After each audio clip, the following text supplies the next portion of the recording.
Welcome to the Deep Dive. I am so excited for this one. We're diving into the history of chess, but with a twist. A twist. Well, you know, the classic story is chess comes from India and Persia, right? Right. But, have you ever wondered if there's more to the story? I mean, there's always more to the story, isn't there? Exactly, and this is a big one. So if you're new here, be sure to subscribe and hit that notification bell because we're about to uncover some fascinating stuff.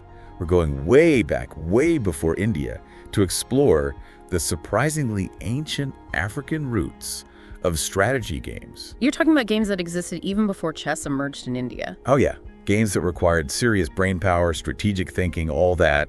And it all started in Africa. Well, that's fascinating. Most people don't realize that Africa has such a long history with strategic board games, going back thousands of years. Thousands. It's incredible. Imagine ancient Egypt more than 5,000 years ago. They had this game called Senet. Senet, yeah. And it wasn't just a game, was it?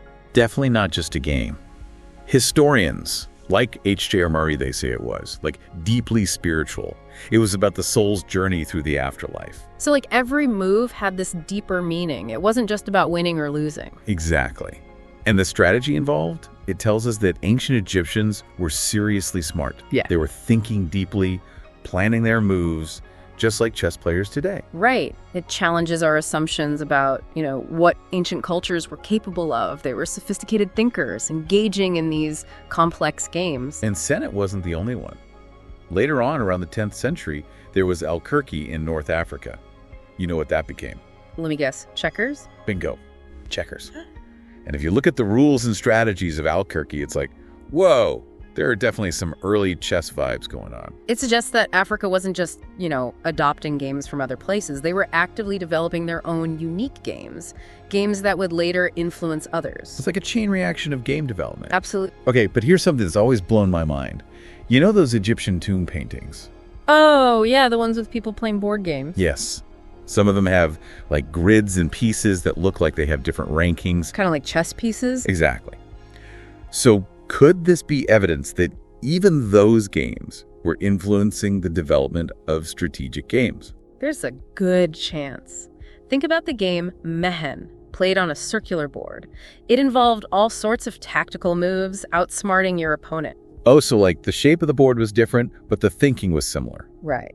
And, historian Irving Finkel believes that Mehen and Senet, those games were actually precursors to a lot of different strategy games. Including chess. It's whoa, these ancient African games might have laid the groundwork for one of the most famous brain games in the world. It's incredible to think about, isn't it? Okay, but how do we go from these ancient games to, the chess we play today? Well, that's where Senterej comes in.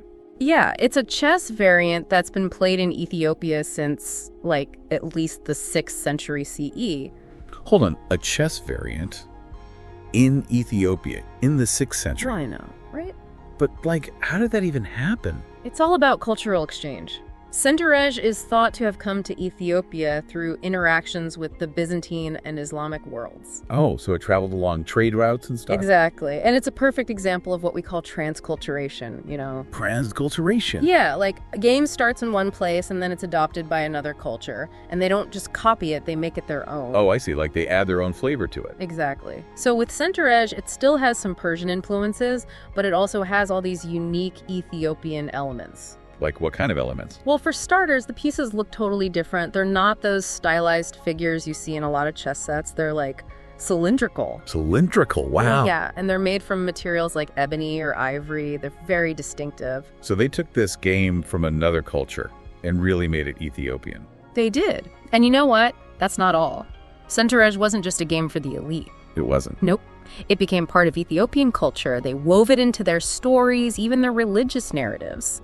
There's this 14th century manuscript called the Kebra Nagast. Kebra Nagast, okay. And it uses chess metaphorically to represent a divine contest. Whoa, that's deep. It is. They linked the game to King Solomon's wisdom.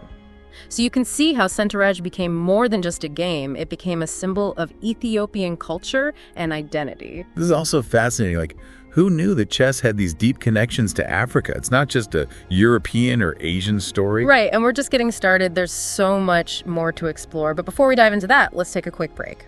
So before the break, we were talking about how Senterej came to Ethiopia and really became a part of their culture. Yeah, it's like chess took this incredible journey, Yeah. from who knows where to Persia and then to Ethiopia, and it just kept evolving. And it's still evolving today.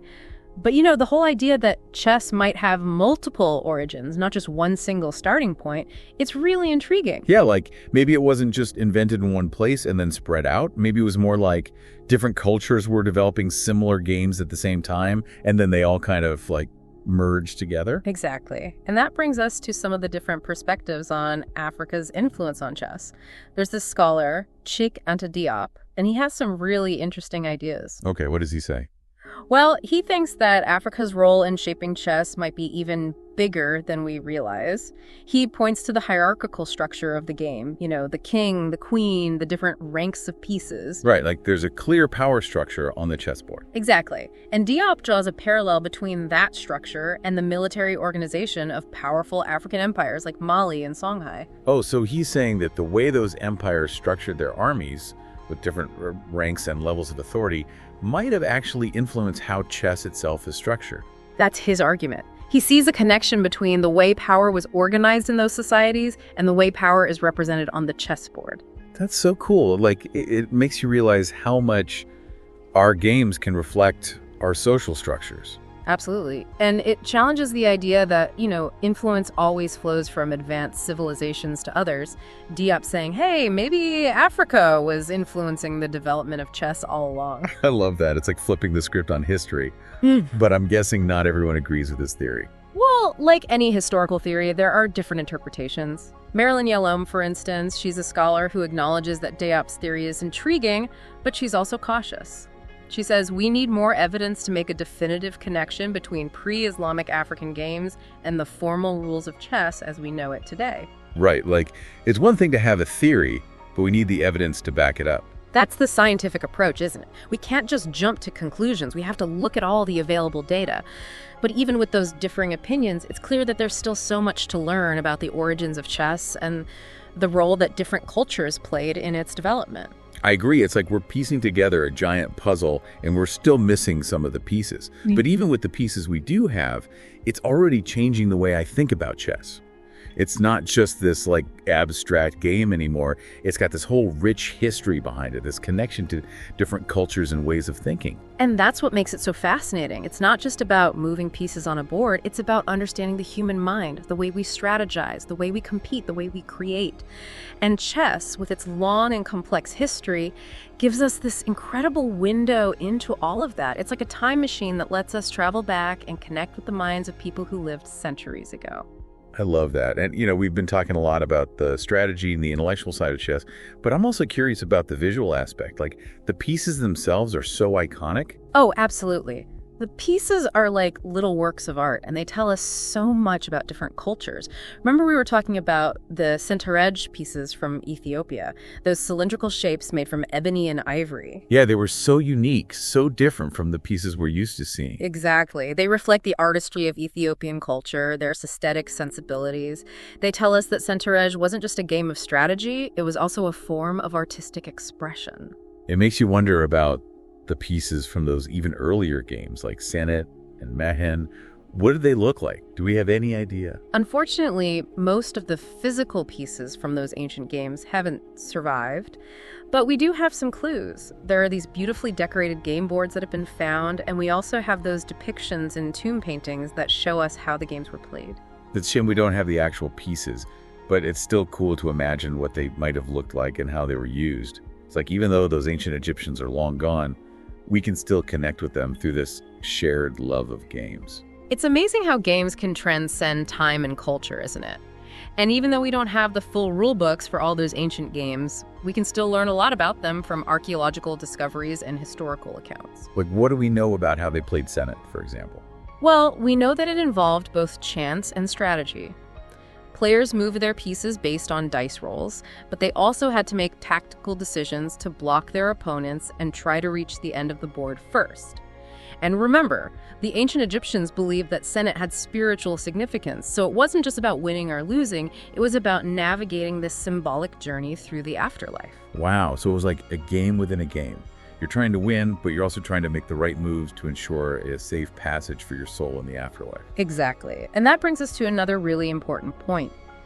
While it's interesting to compare those early African games to modern chess in terms of rules and gameplay, it's also crucial to consider the cultural context in which they were played. You're saying we can't just look at the game itself, we have to understand the culture that created it. Exactly. For example, if you look at how chess was used in medieval Europe, it often served as a metaphor for warfare and power struggles. The king, the queen, the knights, the pawns, they all represented different roles and levels of power on a miniature battlefield. So the game was like a reflection of their society. Precisely. And just as we see those European social structures reflected in their interpretation of chess, we can look for similar connections in how ancient African cultures played and viewed their own games. Remember how Diop suggested that the hierarchical structure of chess might have been influenced by the military organization of the Mali and Songhai empires? Yeah, that connection was so fascinating. It's like the game itself becomes a window into their culture. Exactly. It reminds us that these games were more than just pastimes, they were reflections of the cultures that created them. And by understanding those cultural connections, we gain a deeper appreciation for the richness and complexity of these games, and for the history of human ingenuity itself. This has been such an eye-opening conversation. It's like, I thought I knew chess, but now I'm realizing there's so much more to it than I ever imagined.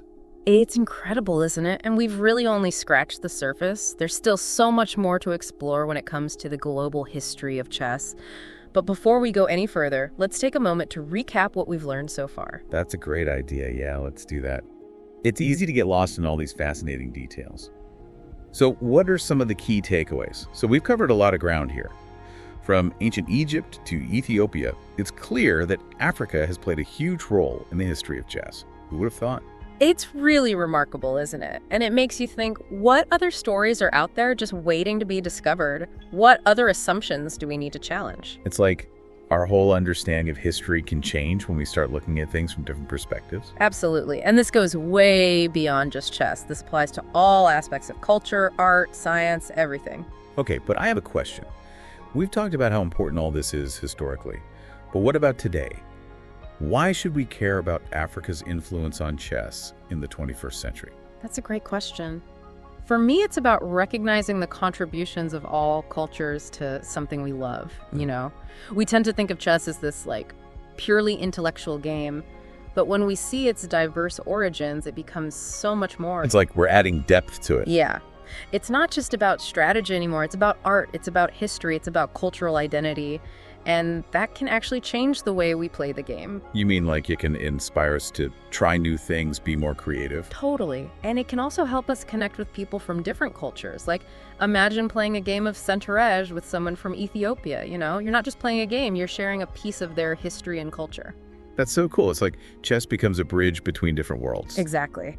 And on a broader level, recognizing Africa's contributions to chess challenges the idea that intellectual history is limited to certain regions. Right, like it's not just a European or Asian story. It's a global story. And when we acknowledge that, we're celebrating the diversity of human thought and creativity. It's like we're saying, hey, everyone has something to contribute to the world of knowledge. Exactly. And by doing that, we're building a more inclusive and equitable understanding of history. It's like we're breaking down those old stereotypes and recognizing the brilliance of all cultures. It's a beautiful thing. It really is. And it's a journey that doesn't have to end here. There's so much more to learn. I encourage everyone listening to keep exploring, to keep questioning, to keep challenging those dominant narratives. Yeah, like don't just take our word for it. Go out there and do your own deep dives. We've included a bunch of references in the show notes so you can get started. And remember, this is just one example of how challenging assumptions can lead to a whole new understanding of the world. So apply that same critical thinking to everything you do. You know, question everything, be open to new perspectives, and you never know what you might discover. It's like our brains are wired to explore, right? To make connections, to solve puzzles. And there's no bigger puzzle than the history of human civilization. So let's keep piecing it together, one story at a time. That's a great way to put it. And who knows, maybe one of you listening will make the next big discovery that changes our understanding of the world. That's the beauty of it, right? Yeah. There's always more to learn, always more to explore. So thank you for joining us on this deep dive, and we'll see you next time for another adventure.